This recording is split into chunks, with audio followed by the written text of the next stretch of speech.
भारतीय हिंदी ज्ञान में आप सभी लोगों का स्वागत है।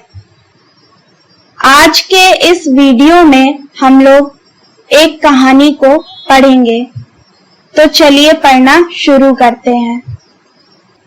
आज हम लोग एक कहानी पढ़ेंगे जिसका नाम है उसने कहा था। इस कहानी के लेखक हैं चंद्रधर शर्मा गुलेरी। तो चलिए पढ़ते हैं। बड़े बड़े शहरों के इक्के गाड़ी वालों की जबान के कोड़ों से जिनकी पीठ छिल गई है और कान पक गए हैं, उनसे हमारी प्रार्थना है कि अमृतसर के बम्बू काट वालों की बोली का मरहम लगाएं। जब बड़े बड़े शहरों की चौड़ी सड़कों पर जोड़ों की सीट चाबुक से धुनते हुए चलते हैं, कभी राह चलते पैदलों की आंखों के ना होने पर तरस खाते हैं, कभी उनके पैरों की अंगुलियों के पोरों की चीथ कर अपने ही को सताया हुआ बताते हैं और संसार भर की ग्लानि और क्षोभ के अवतार बने नाक की सीध चले जाते हैं।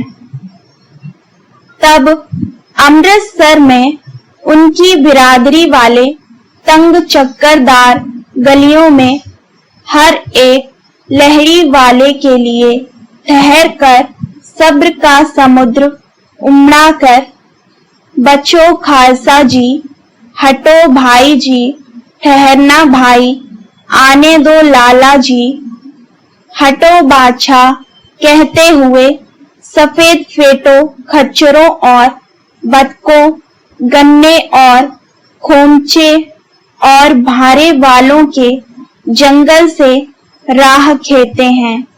क्या मजाल है कि जी और साहब बिना सुने किसी को हटना पड़े। यह बात नहीं कि उनकी जीभ चलती ही नहीं, चलती है, पर मीठी छुरी की तरह महीन मार करती हुई। यदि कोई बुढ़िया बार बार चिटौनी देने पर भी लीक से नहीं हटती, तो उनकी वचनावली के ये नमूने हैं। हट जा जीणे जोगिए, हट जा कर्मा वलिए, हट जा कुत्ता प्यारिए, बच जा लंबी बलिए। समिष्ट में इसका अर्थ है कि तू जीने योग्य है, तू भाग्यों वाली है, पुत्रों की प्यारी है, लंबी उम्र तेरे सामने है, तू क्यों मेरे पहियों के नीचे आना चाहती है, बच जा। ऐसे बम्बू काट वालों के बीच में होकर एक लड़का और एक लड़की चौक की दुकान पर आ मिले। उसके बालों और इसके ढीले सुथने से जान पड़ता था कि दोनों सिख हैं। वह अपने मामा के केश धोने के लिए दही लेने आया था और यह रसोई के लिए बढ़िया। दुकानदार एक परदेसी से गुथ रहा था जो सैर भर गीले पापड़ों की गड्डी गिने बिना हटता न था। लड़का कहता है, तेरा घर कहाँ है? लड़की कहती है, मगरे में। और तेरा? लड़का कहता है, मांझे में। यहाँ कहाँ रहती है? लड़की कहती है, अतर सिंह की बैठक में, वह मेरे मामा होते हैं। लड़का कहता है, मैं भी मामा के यहाँ आया हूँ, उनका घर गुरु बाजार में है। इतने में दुकानदार निपटा और इनका सौदा देने लगा। सौदा लेकर दोनों साथ साथ चले। कुछ दूर जाकर लड़के ने मुस्कुराकर पूछा, तेरी कुड़माई हो गई? इस पर लड़की कुछ आंखें चढ़ाकर धत कहकर दौड़ गई और लड़का मुंह देखता रह गया। दूसरे तीसरे दिन सब्जी वाले के यहाँ या दूध वाले के यहाँ अकस्मात दोनों मिल जाते हैं। महीना भर यही हाल रहा। 2-3 बार लड़के ने फिर पूछा, तेरी कुड़माई हो गई? और उत्तर में वही धत मिला। एक दिन जब फिर लड़के ने वैसी ही हंसी में चिढ़ाने के लिए पूछा, तो लड़की लड़के की संभावना के विरुद्ध बोली, हाँ हो गई। लड़का कहता है, कब? तो लड़की कहती है, कल। देखते नहीं यह रेशम से कढ़ा हुआ सालू। यह कहकर लड़की भाग गई। लड़के ने घर की सीध ली।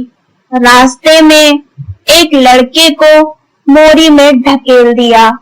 एक छाबड़ी वाले की दिन भर की कमाई खोई।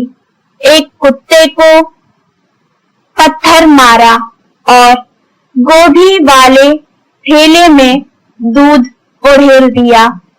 सामने नहाकर आती हुई किसी वैष्णवी से टकराकर अंधे की उपाधि पाई। तब कहीं जाकर घर पहुंचा।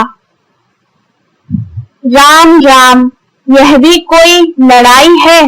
दिन रात खंडकों में बैठे हड्डियां अकड़ गईं। लुधियाना से 10 गुना जाड़ा और मेह और बर्फ, ऊपर से पिंडलियों तक कीचड़ में धसे हुए हैं। जमीन कहीं दिखती नहीं।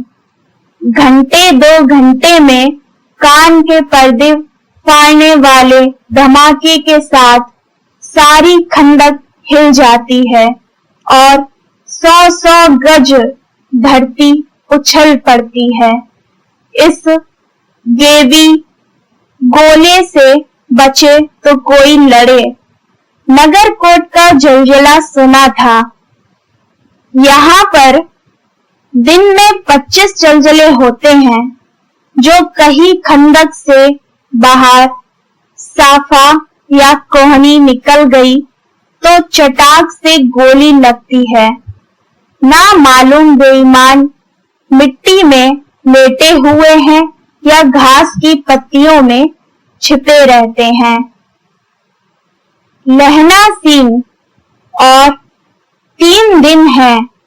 4 तो खंडक में बिता ही दिए। परसों रिलीफ आ जाएगी और फिर 7 दिन की छुट्टी अपने हाथों झटका करेंगे और पेट भर खाकर सोते रहेंगे। फिर फिरंगी मैम के बाग में मखमल की सी हरी घास है। फल और दूध की वर्षा कर देती हैं। लाख कहते हैं, दाम नहीं लेती। कहती हैं, तुम राजा हो, मेरे मुल्क को बचाने आए हो। 4 दिन तक पलक नहीं झपकी। बिना फेरे घोड़ा बिगड़ता है और बिना लड़े सिपाही मुझे तो संगीन चढ़ाकर मार्च का हुक्म मिल जाए। फिर 7 जर्मनों को अकेला मार कर न लौटूं तो मुझे दरबार साहब की दहली पर मत्था टेकना नसीब ना हो। पाजी कहेंगे, कलों के घोड़े संगीन देखते ही मुंह फाड़ देते हैं और पैर पकड़ने लगते हैं। यो अंधेरे में 30-30 मन का गोला फेंकते हैं। उस दिन धावा किया था, 4 मील तक एक जर्मन नहीं छोड़ा था। पीछे जनरल ने हट जाने का कमान दिया, नहीं तो सीधे बर्लिन पहुंच जाते। क्यों?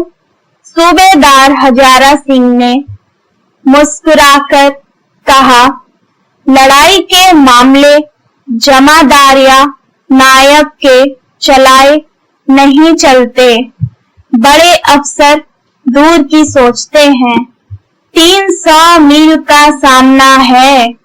एक तरफ बढ़ गए तो क्या होगा सूबेदार जी, सच है। लहना सिंह बोला, पर करे क्या? हड्डियों में तो जाड़ा धस गया है। सूर्य निकलता नहीं और खाई में दोनों तरफ से चमड़े की बावलियों के से सोते झर रहे हैं। एक धावा हो जाए तो गर्मी आ जाए। उद्यमी उठ, सिगड़ी में कोले डाल। वजीरा, तुम 4 जने बाल्टियां लेकर खाई का पानी बाहर फेंको। महासिंह, शाम हो गई है, खाई के दरवाजे का पहरा बदल ले। यह कहते हुए सूबेदार सारी खंदक में चक्कर लगाने लगे। वजीरा सिंह पलटन का विदूषक था। बाल्टी में गंदला पानी भरकर खाई के बाहर फेंकता हुआ बोला, मैं पादा बन गया हूँ। करो जर्मनी के बादशाह का तर्पण। इस पर सब खिलखिला पड़े और उदासी के बादल हट गए। लहना सिंह ने दूसरी बाल्टी भरकर उसके हाथ में देकर कहा, अपनी बाडी के खरबूजों में पानी दो। ऐसा खाद का पानी पंजाब भर में नहीं मिलेगा। हाँ, देश क्या है, स्वर्ग है। मैं तो लड़ाई के बाद सरकार से 10 धुमा जमीन यहाँ मांग लूंगा और फलों के बूटे लगाऊंगा। लाड़ी होरा को भी यहाँ बुला लोगे या वही दूध पिलाने वाली फिरंगी मैम? चुप कर, यहाँ वालों को शर्म नहीं। देश देश की चाल है। आज तक मैं उसे समझा ना सका कि सिख तमाकू नहीं पीते। वह सिगरेट देने में हट करती है, होठों में लगाना चाहती है और मैं पीछे हटता हूँ तो समझती है कि राजा बुरा मान गया, अब मेरे मुल्क के लिए लड़ेगा नहीं। अच्छा, अब बोध सिंह कैसा है? अच्छा है, जैसे मैं जानता ही ना हूँ। रात भर तुम अपने कंबल उसे उड़ाते हो और आप सिगड़ी के सहारे गुजर करते हो। उसके पहरे पर आप पहरा दे आते हो। अपने सूखे लकड़ी के तख्तों पर उसे सुलाते हो। आप कीचड़ में पड़े रहते हो, कहीं तुम ना मांदे पड़ जाना। जाड़ा क्या है, मौत है और निमोनिया से मरने वालों को मुरब्बे नहीं मिला करते। मेरा डर मत करो, मैं तो बुलेल की खड़ के किनारे मरूंगा। भाई कीरत सिंह की गोदी पर मेरा सिर होगा और मेरे हाथ के लगाए हुए आंगन में आम के पेड़ की छाया होगी। वजीरा सिंह ने त्योरी चढ़ाकर कहा, क्या मरने मारने की बात लगाई है? मरे जर्मनी और तुर्क। हाँ भाइयों, कैसे ਦਿੱਲੀ ਸ਼ਹਿਰ ਤੇ ਪਿਸ਼ੋਰ ਨੂੰ ਜਾਂਦੀਏ, ਕੱਲ ਲੈਣਾ ਲੌਂਗਾ ਦਾ ਵਪਾਰ ਮੰਡੀਏ, ਕੱਲ ਲੈਣਾ ਨਾ ਦੇਣਾ ਸੌਦਾ ਅੜੀਏ, ਓਏ ਲਾਣਾ ਚਟਾਕਾ ਕਦੂਏ ਨੂੰ, ਕੱਦੂ ਬਣਾਇਆ ਵੇ ਮਜ਼ੇਦਾਰ ਗੋਰੀਏ, ਹੁਣ लाना चटाका कदुए नू। कौन जानता था कि दाड़िया वाले घरवारी सिख ऐसा लुच्चों का गीत गाएंगे, पर सारी खंदक इस गीत से गूंज उठी और सिपाही फिर ताजे हो गए, मानो 4 दिन से सोते और मौज ही करते रहे हों। दोपहर रात गई है, अंधेरा है, सन्नाटा छाया हुआ है। बोधा सिंह खाली बिस्कुटों के 3 टिनों पर अपने दोनों कंबल बिछाकर और लहना सिंह के 2 कंबल और एक बरान कोट ओढ़कर सो रहा है। लहना सिंह पहरे पर खड़ा हुआ है। एक आंख खाई के मुंह पर है और एक बोधा सिंह के दुबले शरीर पर। बोधा सिंह कराहा, क्यों बोधा भाई, क्या है? पानी पिला दो। लहना सिंह ने कटोरा उसके मुंह से लगाकर पूछा, कहो कैसे हो? पानी पीकर बोधा बोला, कपकपी छूट रही है, रोम रोम में तार दौड़ रहे हैं, दांत बज रहे हैं। अच्छा मेरी जर्सी पहन लो। और तुम? मेरे पास सिगड़ी है और मुझे गर्मी लगती है, पसीना आ रहा है। ना, मैं नहीं पहनता। 4 दिन से तुम मेरे लिए। हाँ याद आई, मेरे पास दूसरी गरम जर्सी है, आज सवेरे ही आई है, विलायत से बुन बुन कर भेज रही हैं मैमें, गुरु उनका भला करे। यो कहकर लहना सिंह अपना कोट उतारकर जर्सी उतारने लगा। सच कहते हो और नहीं झूठ, यो कहकर नहीं करते बोधा को उसने जबरदस्ती जर्सी पहना दी और आप खाकी कोट और जीन का कुर्ता भर पहनकर पहरे पर आ खड़ा हुआ। मैम की जर्सी की कथा केवल कथा थी। आधा घंटा बीता, इतने में खाई के मुंह से आवाज आई, सूबेदार हजारा सिंह। कौन? लप्टन साहब, हुक्म हुजूर, कहकर सूबेदार तनकर फौजी सलाम करके सामने हुआ। देखो इसी समय धावा करना होगा। मील भर की दूरी पर पूर्व के कोने में एक जर्मन खाई है, उसमें 50 से ज्यादा जर्मन नहीं हैं। इन पेड़ों के नीचे नीचे 2 खेत काटकर रास्ता है, 3-4 घुमाव है, जहां मोड़ है वहां 15 जवान खड़े कर आया हूं। तुम यहाँ 10 आदमी छोड़कर सबको साथ ले उनसे जा मिलो।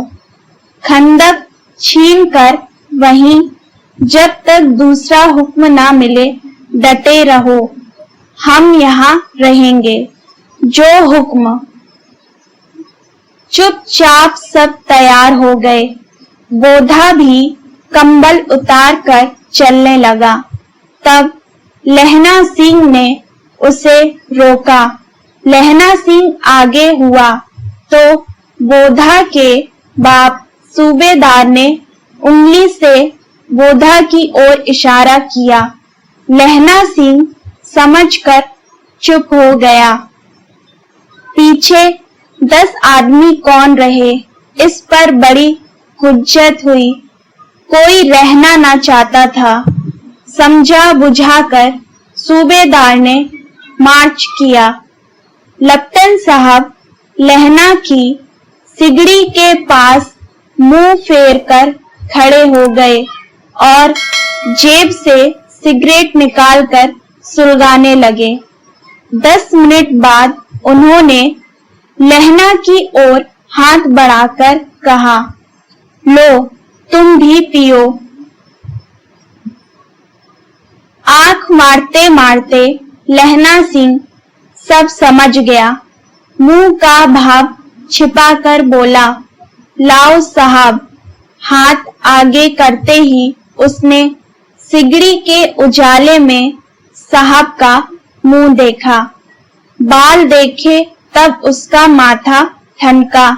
लेफ्टिनेंट साहब के पट्टियों वाले बाल एक दिन में ही कहां उड़ गए और उनकी जगह कैदियों से कटे बाल कहां से आ गए। शायद साहब शराब पिए हुए हैं और उन्हें बाल कटवाने का मौका मिल गया है। लहना सिंह ने जांचना चाहा। लेफ्टिनेंट साहब 5 वर्ष से उसकी रेजिमेंट में थे। क्यों साहब, हम लोग हिंदुस्तान कब जाएंगे? लड़ाई खत्म होने पर क्यों? क्या यह देश पसंद नहीं? नहीं साहब, शिकार के वे मजे यहाँ कहाँ। याद है पर साल नकली लड़ाई के पीछे हम आप जगाधरी जिले में शिकार करने गए थे। हाँ, वही जब आप खोते पर सवार थे और आपका खानसामा अब्दुल्ला रास्ते के एक मंदिर में जल चढ़ाने को रह गया था। बेशक पाजी कहीं का, सामने से वह नील गाय निकली कि ऐसी बड़ी मैंने कभी ना देखी थी और आपकी एक गोली कंधे में लगी। ऐसे अफसर के साथ शिकार खेलने में मजा है। क्यों साहब, शिमले से तैयार होकर उस नील गाय का सिर आ गया था ना। आपने कहा था कि रेजिमेंट की मैस में लगाएंगे। हाँ, पर मैंने वह विलायत भेज दिया। ऐसे बड़े बड़े सींग 2-2 फुट के तो होंगे। हाँ, लहना सिंह 2 फुट 4 इंच के थे। तुमने सिगरेट नहीं पिया? पीता हूँ साहब, दिया सलाई ले आता हूँ, कहकर लहना सिंह खंदक में घुसा। अब उसे संदेह नहीं रहा था। उसने झटपट निश्चय कर लिया कि क्या करना चाहिए। अंधेरे में किसी सोने वाले से वह टकराया। कौन? वजीर सिंह? हाँ। क्यों लहना, क्या कयामत आ गई? जरा तो आंख लगने दी होती। होश में आओ। कयामत आई और लेफ्टिनेंट साहब की वर्दी पहनकर आई है। क्या लेफ्टिनेंट साहब या तो मारे गए हैं या कैद हो गए हैं। उनकी वर्दी पहनकर यह कोई जर्मन आया है। सूबेदार ने इसका मुंह नहीं देखा, मैंने देखा है और बातें की हैं। सोहरा साफ उर्दू बोलता है, पर किताबी उर्दू, और मुझे पीने को सिगरेट दिया है। तो अब मारे गए। धोखा है। सूबेदार कीचड़ में चक्कर काटते फिरेंगे और यहाँ खाई पर धावा होगा, उधर उन पर खुले में धावा होगा। उठो, एक काम करो, पलटन में पैरों के निशान देखते देखते दौड़ जाओ। अभी बहुत दूर न गए होंगे। सूबेदार से कहो कि एकदम लौट आवे। खंदक की बात झूठ है, चले जाओ, खंदक के पीछे से ही निकल जाओ, पत्ता तक ना खुरके, देर मत करो। हुक्म तो यह है कि यह मेरा हुक्म है। जमादार लहना सिंह, जो इस वक्त यहाँ सबसे बड़ा अफसर है, उसका हुक्म है। मैं लप्टन साहब की खबर लेता हूँ, पर यहाँ तो तुम 8 ही हो। 8 नहीं, 10 लाख, एक अकालिया सिख 1.25 लाख के बराबर होता है। चले जाओ। लौटकर खाई के मुहाने पर लहना सिंह दीवार से चिपक गया। उसने देखा कि लप्टन साहब ने जेब से बेल के बराबर 3 गोले निकाले। तीनों को जगह जगह खंदक की दीवारों में लगा दिया और तीनों में एक तार सा बांध दिया। तार के आगे सूत की गुत्थी थी, जिसे सिगड़ी के पास रखा। बाहर की तरफ जाकर एक दिया सलाई जलाकर गुत्थी रखने, बिजली की तरह दोनों हाथों से उल्टी बंदूक को उठाकर लहना सिंह ने साहब के कोहनी पर तान कर मारा। धमाके के साथ साहब के हाथ से दिया सलाई गिर पड़ी। लहना सिंह ने एक कुंदा साहब की गर्दन पर मारा और साहब आंख मीन गाट कहते हुए चित हो गए। लहना सिंह ने तीनों गोले बीन कर खंदक के बाहर फेंके और साहब को घसीटकर सिगड़ी के पास लिटाया। जेबों की तलाशी ली। 3-4 लिफाफे और एक डायरी निकालकर उन्हें अपनी जेब के हवाले किया। साहब की मूर्छा हटी। लहना सिंह हंसकर बोला, क्यों लप्टन साहब, मिजाज कैसा है? आज मैंने बहुत बातें सीखी। यह सीखा कि सिख सिगरेट पीते हैं। यह सीखा कि जगाधारी के जिले में नील गाय होती है और उनके 2 फुट 4 इंच के सींग होते हैं। यह सीखा कि मुसलमान खान समा मूर्तियों पर जल चढ़ाते हैं और लप्टन साहब खोते पर चढ़ते हैं। पर यह तो कहो, ऐसी साफ उर्दू कहाँ से सीख आए? हमारे लप्टन साहब तो 5 लफ्ज भी नहीं बोला करते थे। लहना सिंह ने पतलून की जेबों की तलाशी नहीं ली थी। साहब ने मानो जाड़े से बचने के लिए दोनों हाथ जेबों में डाले। लहना सिंह कहता गया, चालाक तो बड़े हो, पर मांझे का लहना इतने बरस लप्टन साहब के साथ रहा है, उसे चकमा देने के लिए 4 आंखें चाहिए।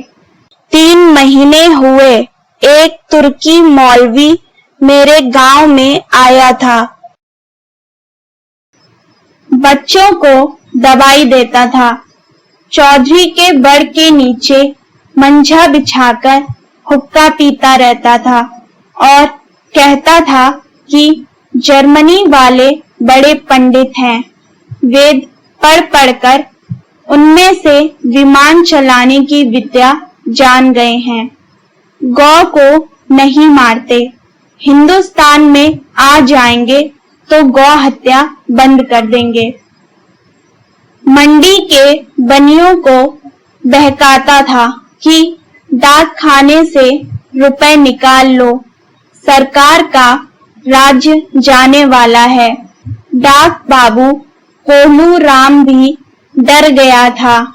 मैंने मुल्ला की दाढ़ी मूंड दी थी और गांव से बाहर निकालकर कहा था कि जो मेरे गांव में अब पैर रखा तो इतने में उसकी जेब में से पिस्तौल चली और लहना की जांघ में गोली लगी। इधर लहना की हेनरी मार्टिन के 2 फायरों ने साहब की कपाल क्रिया कर दी। धड़ाका सुनकर सब दौड़ आए। बोधा चिल्लाया, क्या है? लहना सिंह ने उसे तो यह कहकर सुला दिया कि एक हड़का कुत्ता आया था, मार दिया, और औरों से सब हाल कह दिया। बंदूक लेकर सब तैयार हो गए। लहना ने साफा फाड़ कर घाव के दोनों तरफ पट्टियां कसकर बांधी। घाव मांस में ही था। पट्टियों के कसने से लहू बंद हो गया। इतने में 70 जर्मन चिल्लाकर खाई में घुस पड़े। सिखों की बंदूकों की बाढ़ ने पहले धावे को रोका, दूसरे को रोका, पर यहाँ थे 8। लहना सिंह तक तक कर मार रहा था। वह खड़ा था और लेटे हुए थे, और वे 70 अपने मुर्दा भाइयों के शरीर पर चढ़कर जर्मन आगे घुसे आते थे।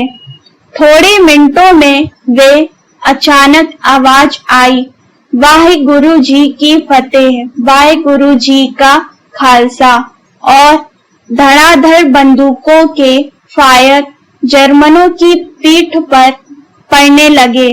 ऐन मौके पर जर्मन 2 चक्कों के बीच में आ गए। पीछे से सूबेदार हजारा सिंह के जवान आग बरसाते थे और सामने से लहना सिंह के साथियों के संगीन चल रहे थे। पास आने पर पीछे वालों ने भी संगीन पिरोना शुरू कर दिया। एक किलकारी और अकाल सिक्खा दी फौज आई। वाहिगुरु जी की फतेह, वाहिगुरु जी का खालसा, सत्य श्री अकाल पुरुष, और लड़ाई खत्म हो गई। 63 जर्मन या तो खेत में रहे थे या करा रहे थे। सिखों में 15 के प्राण गए। सूबेदार के दाहिने कंधे में से गोली आर पार निकल गई। लहना सिंह की पसली में एक गोली लगी। उसने घाव को खंदक की गीली मिट्टी से पूर लिया और बाकी का साफा कसकर कमर बंद की तरह लपेट लिया। किसी को खबर नहीं हुई कि लहना के दूसरा घाव भारी घाव लगा है। लड़ाई के समय चांद निकल आया था। ऐसा चांद जिसके प्रकाश से संस्कृत कवियों का दिया हुआ छई नाम सार्थक होता है, और हवा ऐसी चल रही थी जैसी कि बाण भट्ट की भाषा में दंत वीणो परदेशाचार्य कहलाती। वजीरा सिंह कह रहा था कि कैसे मन भर फ्रांस की भूमि मेरे बूटों से चिपक रही थी। जब मैं दौड़ा दौड़ा सूबेदार के पीछे गया था, सूबेदार लहना सिंह से सारा हाल सुन और कागजात पाकर उसकी तुरंत बुद्धि को सराह रहे थे और कह रहे थे कि तू ना होता तो आज सब मारे जाते। इस लड़ाई की आवाज 3 मील दाहिनी ओर की खाई वालों ने सुन ली थी। उन्होंने पीछे टेलीफोन कर दिया था। वहां से झटपट 2 डॉक्टर और 2 बीमार ढोने की गाड़ियां चली, जो कोई 1.5 घंटे के अंदर अंदर आ पहुंची। फील्ड अस्पताल नजदीक था। सुबह होते होते वहां पहुंच जाएंगे, इसलिए मामूली पट्टी बांधकर एक गाड़ी में घायल लिटाए गए और दूसरी में लाशें रखी गईं। सूबेदार ने लहना सिंह की जांघ में पट्टी बंधवानी चाही। बोधा सिंह ज्वर से बर्रा रहा था, पर उसने यह कहकर टाल दिया कि थोड़ा घाव है, सवेरे देखा जाएगा। वह गाड़ी में लिटाया गया। लहना को छोड़कर सूबेदार जाते नहीं थे। यह देख लहना ने कहा, तुम्हें बोधा की कसम है और सूबेदारनी जी की सौगंध है, तो इस गाड़ी में ना चले जाओ और तुम मेरे लिए वहां पहुंचकर गाड़ी भेज देना। और जर्मन मुर्दों के लिए भी तो गाड़ियां आती होंगी। मेरा हाल बुरा नहीं है, देखते नहीं मैं खड़ा हूँ। वजीरा सिंह मेरे पास है ही। अच्छा, पर बोधा गाड़ी पर लेट गया। भला आप भी चढ़ जाओ। सुनिए तो, सूबेदारनी होरा को चिट्ठी लिखो तो मेरा मत्था टेकना लिख देना, और जब घर जाओ तो कह देना कि मुझसे जो उन्होंने कहा था वह मैंने कर दिया। गाड़ियां चल पड़ी थीं। सूबेदार ने चढ़ते चढ़ते लहना का हाथ पकड़कर कहा, तूने मेरे और बोधा के प्राण बचाए हैं। लिखना कैसा? साथ ही घर चलेंगे। अपनी सूबेदारनी से तू ही कह देना उसने क्या कहा था। अब आप गाड़ी पर चढ़ जाओ। मैंने जो कहा वह लिख देना और कह भी देना। गाड़ी के जाते ही लहना लेट गया।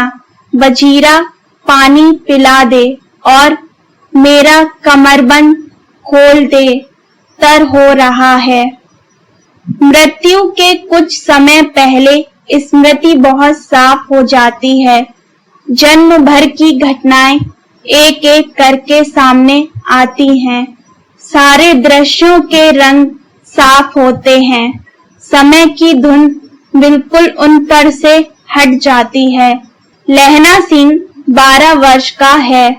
अमृतसर में मामा के यहाँ आया हुआ है।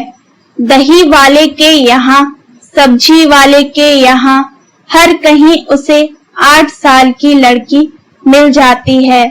जब वह पूछता है कि तेरी कुड़माई हो गई, तब वह धत कहकर भाग जाती है। एक दिन उसने वैसे ही पूछा तो उसने कहा, हाँ, कल हो गई। देखते नहीं यह रेशम के फूलों वाला सालू। यह सुनते ही लहना सिंह को दुख हुआ, क्रोध हुआ। क्यों हुआ? वजीरा सिंह, पानी पिला दे। 25 वर्ष बीत गए। अब लहना सिंह नंबर 77 राइफल्स में जमादार हो गया है। उस 8 वर्ष की कन्या का ध्यान ही न रहा। ना मालूम वह कभी मिली थी या नहीं। 7 दिन की छुट्टी लेकर जमीन के मुकदमे की पैरवी करने वह घर गया। वहां रेजिमेंट के अफसर की चिट्ठी मिली, फौरन चले आओ। साथ ही सूबेदार हजारा सिंह की चिट्ठी मिली कि मैं और बोधा सिंह भी लाम पर जाते हैं। लौटते हुए हमारे घर होते आना, साथ चलेंगे। सूबेदार का घर रास्ते में पड़ता था और सूबेदार उसे बहुत चाहता था। लहना सिंह सूबेदार के यहाँ पहुंचा। जब चलने लगे तब सूबेदार बेड़े में निकल कर आया। बोला, लहना सिंह, सूबेदारनी तुमको जानती है, बुलाती है, जा मिल आ। लहना सिंह भीतर गया। सूबेदारनी मुझे जानती है? कब से? रेजिमेंट के क्वार्टरों में तो कभी सूबेदार के घर के लोग रहे नहीं। दरवाजे पर जाकर मत्था टेकना कहा। असी सुनी। लहना सिंह चुप। मुझे पहचाना नहीं? तेरी कुर्माई हो गई। धत, कल हो गई। देखते नहीं रेशमी बूटों वाला सालू। अमृतसर में भावों की टकराहट से मूर्छा खुली, करवट बदली, पसली का घाव बह निकला। वजीरा सिंह, पानी पिला, उसने कहा था। स्वप्न चल रहा है। सूबेदारनी कह रही है, मैंने तेरे को आते ही पहचान लिया। एक काम करती हूँ। मेरे तो भाग फूट गए। सरकार ने बहादुरी का खिताब दिया है। लायलपुर में जमीन दी है। आज नमक हलाली का मौका आया है, पर सरकार ने हम तीमियों की एक घगरिया पलटन क्यों न बना दी, जो मैं भी सूबेदार जी के साथ चली जाती। एक बेटा है, फौज में भर्ती हुए उसे 1 ही वर्ष हुआ। उसके पीछे 4 और हुए, पर एक भी नहीं जिया। सूबेदारनी रोने लगी। अब दोनों जाते हैं। मेरे भाग। तुम्हें याद है एक दिन टांगे वाले का घोड़ा दही वाले की दुकान के पास बिगड़ गया था। तुमने उस दिन मेरे प्राण बचाए थे। आप घोड़ों की लातों पर चले गए थे और मुझे उठाकर दुकान के तख्त के पास खड़ा कर दिया था। ऐसे ही इन दोनों को बचाना, यह मेरी भिक्षा है। तुम्हारे आगे मैं आंचल पसारती हूँ। रोती रोती सूबेदारनी ओबरी में चली गई। लहना सिंह भी आंसू पोंछता हुआ बाहर आया। वजीरा सिंह, पानी पिला, उसने कहा था। लहना का सिर अपनी गोद में रखे वजीरा सिंह बैठा है। जब मांगता है तब पानी पिला देता है। आधे घंटे तक लहना चुप रहा, फिर बोला, कौन? कीरत सिंह। वजीरा ने कुछ समझकर कहा, हाँ। भैया, मुझे और ऊंचा कर ले, अपने पट पर मेरा सिर रख ले। वजीरा ने वैसे ही किया।